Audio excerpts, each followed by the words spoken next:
Hello दोस्तों, तो GK की क्लास में आप सभी लोगों का स्वागत है। तो चलिए आज हम लोग जीके के 30 क्वेश्चन को इस वीडियो में कवर करेंगे, जो कि आगामी सभी एग्जाम में पूछा जाने वाला क्वेश्चन है, जो कि इम्पोर्टेंट टॉपिक से लिया गया है। और चलिए देरी ना करते हुए आज का फर्स्ट क्वेश्चन देखते हैं। तो आज का फर्स्ट क्वेश्चन है, भारतीय अर्थव्यवस्था किस प्रकार की अर्थव्यवस्था है? ऑप्शन है पूंजीवादी अर्थव्यवस्था, ऑप्शन बी है केंद्रीकृत अर्थव्यवस्था, ऑप्शन सी है मिश्रित अर्थव्यवस्था और ऑप्शन डी है साम्यवाद अर्थव्यवस्था। तो ये पूछ रहा है कि भारतीय अर्थव्यवस्था किस प्रकार की अर्थव्यवस्था है? तो ये है मिश्रित अर्थव्यवस्था, इसलिए 1 का होगा ऑप्शन सी मिश्रित अर्थव्यवस्था। तो नेक्स्ट क्वेश्चन, मिश्रित अर्थव्यवस्था का क्या अभिलाप है, अभिप्राय है? ऑप्शन है सरकारी एवं निजी क्षेत्र का सह-अस्तित्व, ऑप्शन बी है अमीरों एवं गरीबों का सह-अस्तित्व और ऑप्शन सी है लघु एवं बृहद उद्योग का सह-अस्तित्व और ऑप्शन सी है अर्थव्यवस्था में कृषि एवं उद्योग का संवर्धन। तो ये पूछ रहा है कि मिश्रित अर्थव्यवस्था का क्या अभिप्राय है? तो ये है सरकारी एवं निजी क्षेत्र का सह-अस्तित्व, इसलिए 2 का होगा ऑप्शन ए सरकारी एवं निजी क्षेत्र का सह-अस्तित्व। तो नेक्स्ट क्वेश्चन, आर्थिक विकास के दृष्टिकोण से भारत की गिनती होती है? ऑप्शन ए है पिछले राष्ट्र के रूप में, ऑप्शन बी है विकसित राष्ट्र के रूप में और ऑप्शन सी है विकासशील राष्ट्र के रूप में और ऑप्शन डी है अर्ध विकसित राष्ट्र के रूप में। तो ये पूछ रहा है कि आर्थिक विकास के दृष्टिकोण से भारत की गिनती होती है, तो ये होता है विकासशील राष्ट्र के रूप में, इसलिए 3 का होगा ऑप्शन सी। तो नेक्स्ट क्वेश्चन, भारतीय अर्थव्यवस्था का कौन सा क्षेत्र सकल राष्ट्रीय उत्पाद में सबसे अधिक योगदान करता है? ऑप्शन है प्राथमिक क्षेत्र, ऑप्शन बी है द्वितीयक क्षेत्र, ऑप्शन सी है तृतीयक क्षेत्र और ऑप्शन डी है सार्वजनिक क्षेत्र। तो ये पूछ रहा है कि भारतीय अर्थव्यवस्था का कौन सा क्षेत्र सकल राष्ट्रीय उत्पाद में सबसे अधिक योगदान करता है? तो ये करता है तृतीयक क्षेत्र, इसलिए 4 का होगा ऑप्शन सी। तो नेक्स्ट क्वेश्चन, बंद अर्थव्यवस्था वो अर्थव्यवस्था है जिसमें ऑप्शन है मुद्रा पूर्ति पूर्णित निर्यात होती है, ऑप्शन बी है घाटे की वित्त व्यवस्था होती है, ऑप्शन सी है केवल निर्यात होता है और ऑप्शन डी है न तो निर्यात और न ही आयात होता है। तो ये पूछ रहा है कि बंद अर्थव्यवस्था का क्या अर्थ है? तो ये होता है न तो इसमें आयात होता है और न ही निर्यात होता है, इसलिए 5 का होगा ऑप्शन डी। तो नेक्स्ट क्वेश्चन, भारत की कुल श्रम शक्ति का लगभग कितना भाग कृषि में लगा हुआ है? ऑप्शन ए 48%, ऑप्शन बी है 50%, ऑप्शन सी है 54% और ऑप्शन डी है 64%। तो ये पूछ रहा है कि भारत की कुल श्रम शक्ति का लगभग कितना भाग कृषि में लगा हुआ है? तो ये लगा हुआ है 54%, इसलिए 6 का होगा ऑप्शन सी 54%।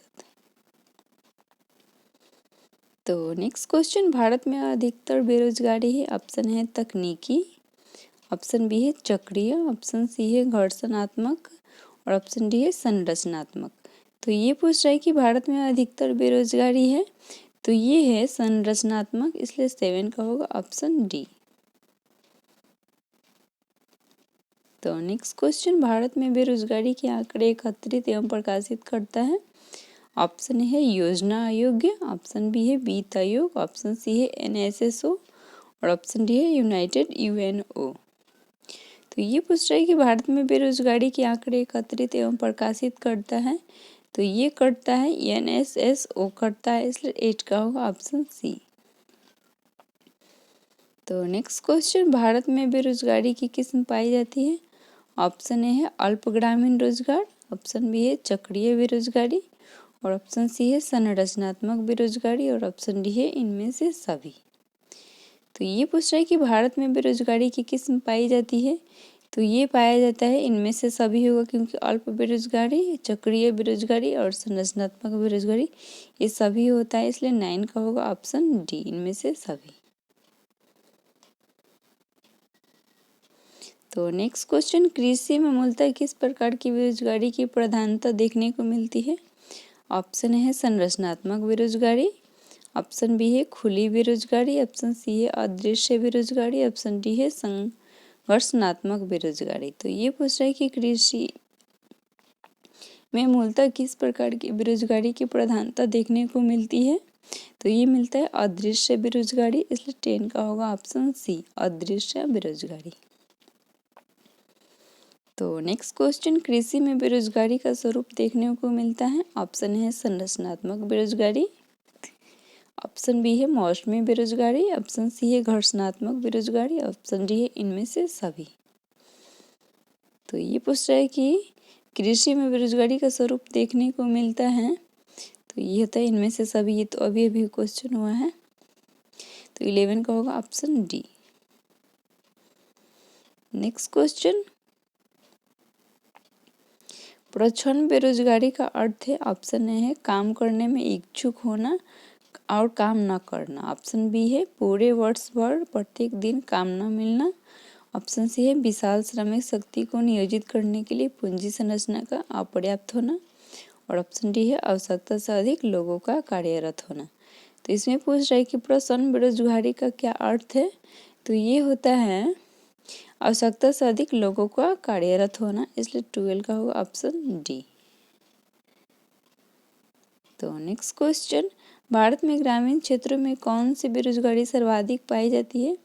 ऑप्शन ए है मौसमी बेरोजगारी, ऑप्शन बी है अदृश्य बेरोजगारी, और ऑप्शन सी है उपयुक्त दोनों, और ऑप्शन डी है इनमें से कोई नहीं।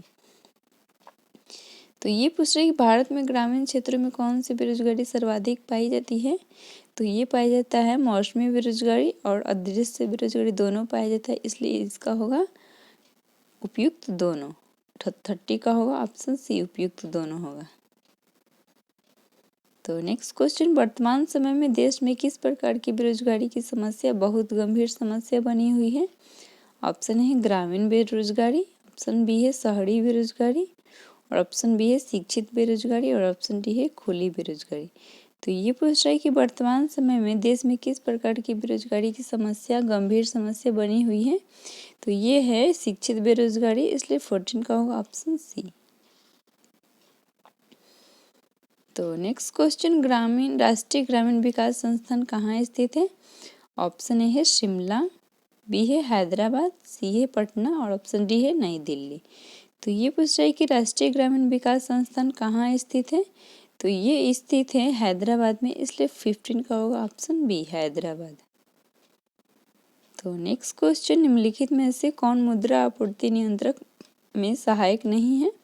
ऑप्शन ए है मुक्त बाजार नीति, ऑप्शन बी है मुद्रा आरक्षित अनुपात, और ऑप्शन सी है बैंक दर नीति, और ऑप्शन डी है आवश्यकता में परिवर्तन। तो ये पूछ रहा है कि निम्नलिखित में से कौन मुद्रा आपूर्ति नियंत्रक में सहायक नहीं है। तो ये है मुक्त बाजार नीति, जो कि मुद्रा आपूर्ति नियंत्रक में सहायक नहीं है, इसलिए 16 का होगा ऑप्शन ए। तो नेक्स्ट क्वेश्चन, वह अवस्था जिसमें मुद्रा का मूल्य गिर जाता है और कीमतें बढ़ जाती है क्या कहलाता है। ऑप्शन ए है मुद्रास्फीति, मुद्रा अस्फीति, और ऑप्शन सी है रिसेशन, और ऑप्शन डी है ऑटोजेशन। तो ये पूछ रहा है कि वह अवस्था जिसमें मुद्रा का मूल्य गिर जाता है और कीमतें बढ़ जाती है क्या कहलाता है। तो ये कहलाता है मुद्रास्फीति, इसलिए 17 का होगा ऑप्शन ए मुद्रास्फीति। तो नेक्स्ट क्वेश्चन, अर्थव्यवस्था की वैसी स्थिति जिसमें मुद्रा स्थिति के साथ मंदी की स्थिति हो जाती है वह क्या कहलाती है। ऑप्शन है इन्फ्लेशन, ऑप्शन बी है स्टैगफ्लेशन, ऑप्शन सी है इमोर्टाइजेशन, और ऑप्शन डी है रिएफ्लेशन।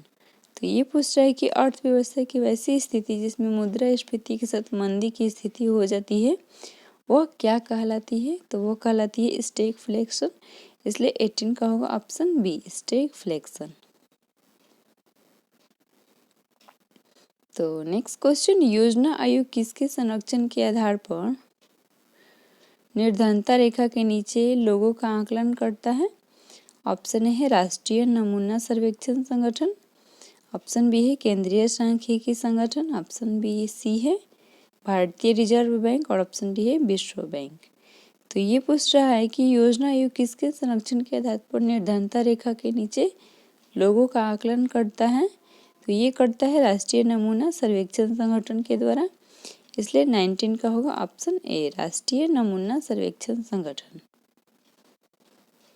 तो नेक्स्ट क्वेश्चन, राज्य एवं राष्ट्रीय स्तर पर गरीबों का अनुमान लगाने के लिए योजना आयोग किसके सूत्र का प्रयोग करता है? ऑप्शन है डाके एवं एवर्थर, ऑप्शन बी है BS मिन्हास, ऑप्शन सी है DT लकड़वाड़ा और ऑप्शन डी है PK वर्धन। तो ये पूछ रहे राज्य एवं राष्ट्रीय स्तर पर गरीबों का अनुमान लगाने के लिए योजना आयोग का किसके सूत्र का प्रयोग करता है? तो ये करता है DT लकड़वाड़ा, इसलिए 20 का होगा ऑप्शन सी, DT लकड़वाड़ा। तो नेक्स्ट क्वेश्चन, अंत्योदय कार्यक्रम का उद्देश्य था? ऑप्शन ए है शहरी गरीबी का दूर करना, ऑप्शन बी है अल्पसंख्यक को उन्नत करना, अनुसूचित जातियों के जीवन स्तर में सुधार करना और ऑप्शन डी है गरीबों में सबसे अधिक गरीब की मदद करना। तो ये पूछ रहे अंत्योदय कार्यक्रम का उद्देश्य क्या है? तो ये है गरीबों में सबसे अधिक गरीब की मदद करना, इसलिए 21 का होगा ऑप्शन डी, गरीबों में सबसे अधिक गरीबी की मदद करना, गरीब की। तो नेक्स्ट क्वेश्चन, कुटीर ज्योति योजना संबंधित है? ऑप्शन ए है ग्रामीण क्षेत्र में कुटीर उद्योगों को प्रोत्साहन देने से, ऑप्शन बी है ग्रामीण क्षेत्रों में बेरोजगारों को रोजगार प्रदान करने से और ऑप्शन सी है ग्रामीण क्षेत्रों में गरीबी रेखा से नीचे जीवन यापन करने वाले परिवारों को सुविधा उपलब्ध कराने से और ऑप्शन डी है उपयुक्त में से सभी। तो ये पूछ रहा है कि कुटीर ज्योति योजना संबंधित है? तो ये संबंधित है ग्रामीण क्षेत्रों में गरीबी रेखा से नीचे जीवन यापन करने वाले परिवारों को सुविधा उपलब्ध कराने से, इसलिए 22 का होगा ऑप्शन सी। तो नेक्स्ट क्वेश्चन, गरीबी रेखा के नीचे जनसंख्या का न्यूनतम प्रतिशत अंकित है? ऑप्शन है जम्मू कश्मीर में, पंजाब में, हरियाणा में और ऑप्शन डी है गोवा में। तो ये कह रहा है गरीबी रेखा के नीचे जनसंख्या का न्यूनतम प्रतिशत अंकित है, तो ये अंकित है गोवा में, इसलिए 23 का होगा ऑप्शन डी। तो नेक्स्ट क्वेश्चन, भारत का सबसे बड़ा खनिज तेल क्षेत्र है? ऑप्शन है कावेरी बेसिन, बी है कच्छ बेसिन, सी है असम क्षेत्र और ऑप्शन डी है मुंबई अपतट क्षेत्र। तो ये पूछ रहे हैं कि भारत का सबसे बड़ा खनिज तेल क्षेत्र है, तो ये है मुंबई अपतट क्षेत्र, इसलिए 24 का होगा ऑप्शन डी।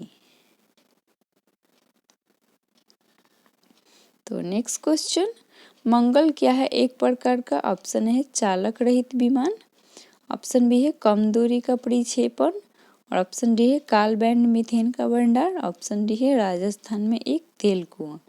तो ये पूछ रहा है कि मंगल क्या है एक प्रकार, तो ये है राजस्थान में एक तेल कुआं है, उसी को मंगल कहा जाता है, इसलिए 25 का होगा ऑप्शन डी, मंगल, राजस्थान में तेल कुआं है। तो नेक्स्ट क्वेश्चन, भारत में सर्वप्रथम खनिज तेल कुआं खोदा गया था? ऑप्शन ए है डिगबोई में, ऑप्शन बी है माकुम और ऑप्शन सी है नरकटिया में और ऑप्शन डी है लकवा में। तो ये पूछ रहा है कि भारत में सर्वप्रथम खनिज तेल कुआं खोदा गया था, तो ये खोदा गया था डिगबोई में, इसलिए 26 का होगा ऑप्शन ए, डिगबोई में।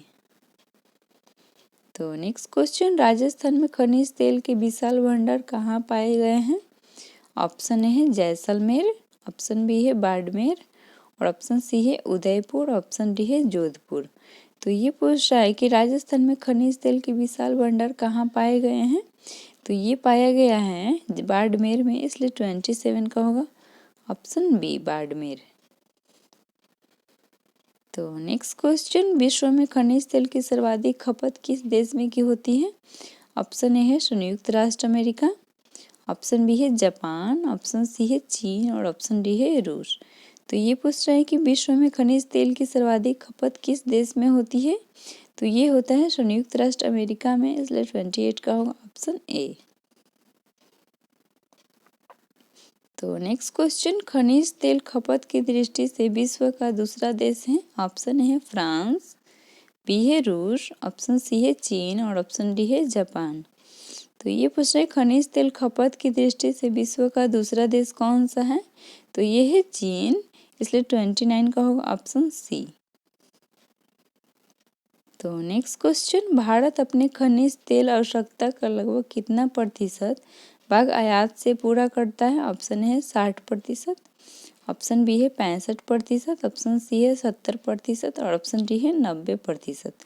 तो ये पूछ रहे हैं कि भारत अपने खनिज तेल की आवश्यकता का लगभग कितना प्रतिशत भाग आयात से पूरा करता है? तो ये करता है 70%, इसलिए 13 का होगा ऑप्शन सी था, 70%। अगर दोस्तों आप लोग को वीडियो अच्छा लगा हो, क्वेश्चन अच्छा लगा हो, तो वीडियो को लाइक कर दीजिए, चैनल को सब्सक्राइब कर दीजिए। फिर मिलते हैं नेक्स्ट वीडियो में, तब तक के लिए टेक केयर, जय हिंद जय भारत।